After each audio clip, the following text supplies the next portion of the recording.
Экс-госсекретарь США Хиллари Клинтон в среду раскритиковала решение президента США Дональда Трампа о выходе из договора о ликвидации ракет средней и меньшей дальности, ДРСМД, с Россией, назвав его «подарком» президенту России Владимиру Путину.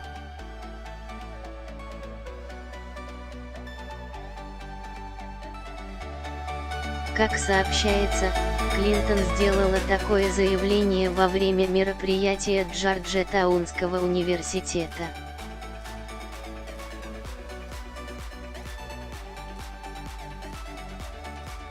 Трамп заявил ранее, что Вашингтон 2 февраля начинает процедуру выхода из договора о ликвидации ракет средней и меньшей дальности, ДРСМД, с Россией.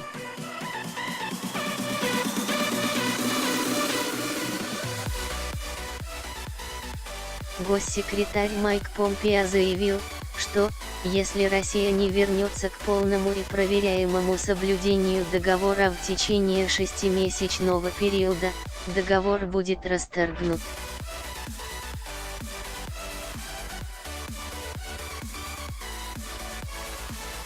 Президент России Владимир Путин 2 февраля заявил, что РФ зеркально ответит на решение США выйти из ДРСМД и тоже приостанавливает участие в договоре.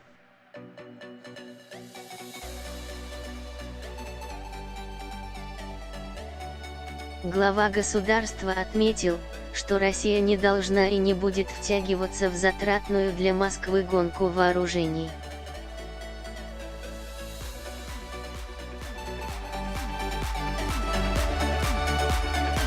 При этом Путин добавил, что все предложения РФ по разоружению остаются на столе и двери открыты, но потребовал впредь не инициировать никаких переговоров по этой проблеме.